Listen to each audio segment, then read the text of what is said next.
আচ্ছা, প্রাচীন ভারতে কি আসলেই এমন সব টেকনোলজি ছিল যা আজকের দিনে টেকনোলজির সাথে পাল্লা দিতে পারে? মানে ভাবা যায়? এই প্রশ্নটা নিয়েই কিন্তু আজকাল বেশ একটা বিতর্ক চলছে। তো চলুন আজকের এই আলোচনাতে আমরা এই বিতর্কের একদম গভীরে যাই আর দেখি কোন দিকে কি যুক্তি আছে। মূল প্রশ্নটা কিন্তু এটাই। প্রাচীন পুঁথি বা প্রত্নতাত্ত্বিক নিদর্শনে আমরা যা কিছু খুঁজে পাই, সেগুলোকে কি আমরা আক্ষরিক অর্থেই উন্নত প্রযুক্তির প্রমাণ হিসেবে ধরে নেব, নাকি এগুলো আসলে রূপক বা বলা যেতে পারে শুধুই কল্পনা? চলুন বিষয়টার ভেতরে ঢোকা যাক। দেখুন, এই বিতর্কগুলো না শুরু হয় ঠিক এই রকম ছবিগুলো থেকে। জৈন ইউনিভার্সিটির একটা রিসার্চ পেপার মহাবলীপুরমের এক মন্দিরের খোদাইয়ের সাথে আধুনিক রকেটের একটা অদ্ভুত মিল তুলে ধরেছে। এটা দেখলে হঠাৎ করে মনে হতেই পারে এটা কি শুধুই একটা কাকতালীয় ব্যাপার, নাকি এর পেছনে প্রাচীনকালের কোনো টেকনিক্যাল জ্ঞানের ইঙ্গিত লুকিয়ে আছে। বেশ, প্রথমে আমরা সেই সব যুক্তিগুলোই দেখব যেগুলো বলছে যে প্রাচীনকালের সত্যি এমন সব প্রযুক্তি ছিল যা সময়ের সাথে সাথে আমরা হারিয়ে ফেলেছি। তার মানে কি এই যে আমরা নতুন করে কিছুই বানাচ্ছি না? এই স্লাইডের কোটেশনটা কিন্তু ঠিক এই দিকে ইঙ্গিত করছে। মূল কথাটা হলো, আজকে আমরা যা কিছু আবিষ্কার করছি বলে মনে করছি তা হয়তো আসলে নতুন কিছু নয়, বরং হারিয়ে যাওয়া জ্ঞানকেই আবার নতুন করে খুঁজে বের করা। আর মজার ব্যাপার হলো, এই দাবিগুলো কিন্তু শুধু ভারতীয় গ্রন্থেই আটকে নেই। বেদ, রামায়ণ, মহাভারতে যেমন বিমানের কথা আছে, তেমনি ব্যাবিলনীয়, গ্রিক, এমনকি চীনের প্রাচীন সাহিত্যেও মহাকাশযানের মতো উড়ন্ত যানের কথা পাওয়া যায়। শুধু আকাশপথে নয়, জলপথেও। যেমন ধরুন, ঋগ্বেদে ১০০টা দারওয়ালা বিশাল জাহাজের বর্ণনা আছে, যা থেকে বোঝাই যায় জাহাজ বানানোর প্রযুক্তি কতটা উন্নত ছিল। অবশ্য শুধু লেখালেখি নয়, হাতে কলমে প্রমাণও কিন্তু আছে। দিল্লির এই লোহার পিলারটা দেখুন, প্রায় ১৬০০ বছরেরও বেশি সময় ধরে খোলা আকাশের নিচে দাঁড়িয়ে আছে, অথচ একটুও মরিচা ধরেনি। এর পেছনের মেটালার্জি বা ধাতুবিদ্যা আজকের দিনের ইঞ্জিনিয়ারদেরও ভাবায়। আর একটু কাছের ইতিহাসে যদি আসি, ১৮ শতকে টিপু সুলতানের মেটাল কেজড রকেটের কথা তো বলতেই হয়।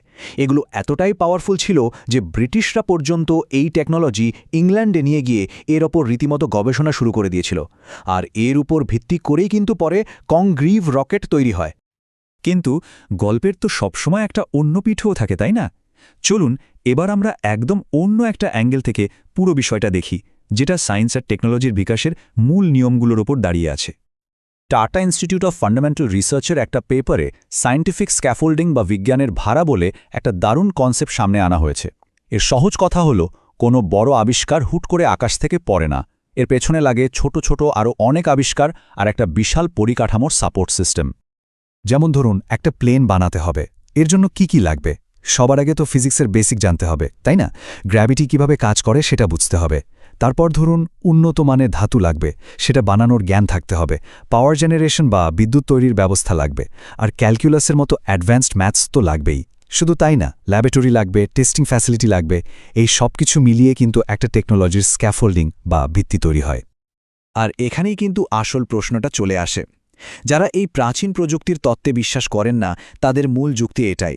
তারা বলেন, প্রাচীন পুঁথিতে বিমানের কথা হয়তো আছে, কিন্তু ওই বিমান বানানোর জন্য যে বিশাল বৈজ্ঞানিক পরিকাঠামো বা স্ক্যাফোল্ডিং দরকার, তার কোনো প্রত্নতাত্ত্বিক বা ঐতিহাসিক প্রমাণ তো এখনও পর্যন্ত পাওয়া যায়নি। আচ্ছা, এই বিতর্কটা যদি আমরা কিছুক্ষণের জন্য পাশে সরিয়ে রাখি, তাহলে একটা ব্যাপারে কিন্তু প্রায় সবাই একমত। আর সেটা হলো, প্রাচীন সভ্যতাগুলোর মধ্যে আইডিয়া আর জ্ঞানের আদান প্রদান কিন্তু সবসময় ছিল। ইতিহাস ঘাটলে দেখা যায়, জ্ঞান কিন্তু এক জায়গা থেকে আরেক জায়গায় সবসময়ই যাতায়াত করেছে। সিন্ধু উপত্যকা থেকে সুমেরিয়ায় ব্যবসা বাণিজ্য হয়েছে, বাগদাদে বসে ভারতীয় গণিত আর জ্যোতির্বিদ্যার আরবিতে অনুবাদ হয়েছে, চোল রাজাদের বানানো জাহাজের প্রযুক্তি দিয়ে সমুদ্র জয় করা হয়েছে, আবার টিপু সুলতানের সেই রকেট টেকনোলজি পৌঁছে গেছে ইউরোপে। কাজেই আসল প্রশ্নটা এটা নয় যে সভ্যতাগুলোর মধ্যে যোগাযোগ ছিল কি না। আসল প্রশ্নটা হলো, ঠিক কী ধরনের জ্ঞানের আদান প্রদান হয়েছিল। সেটা কি দর্শন, গণিত বা অ্যাস্ট্রোনমির মতো একাডেমিক জ্ঞান ছিল, নাকি কোনো অ্যাডভান্সড মেশিন বানানোর জন্য একেবারে রেডিমেড ব্লুপ্রিন্ট শেয়ার করা হয়েছিল? এই যে এত ঐতিহাসিক যুক্তিতর্ক, এর গুরুত্ব কিন্তু শুধু অতীত জানার মধ্যেই থেমে নেই।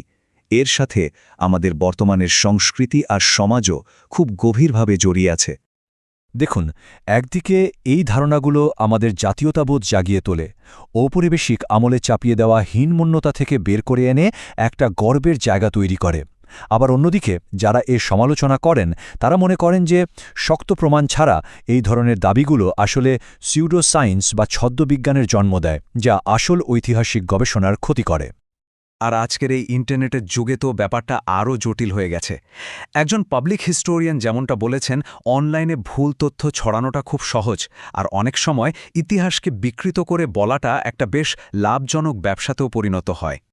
তবে সবচেয়ে জরুরি বিষয়টা হলো, বহু মানুষের কাছে এটা শুধু একটা একাডেমিক তর্ক-বিতর্ক নয়, এটা তাদের পরিচয়ের প্রশ্ন। বিশেষ করে যারা দেশের বাইরে থাকেন, তাদের কাছে এক গৌরবময় অতীতের গল্প নিজেদের সংস্কৃতি আর পরিচয়ের সাথে জুড়ে থাকার একটা বড় শক্তি যোগায়। তাহলে সব মিলিয়ে শেষ পর্যন্ত আমরা এই প্রাচীন পুঁথি আর নিদর্শনগুলোকে ঠিক কিভাবে দেখব?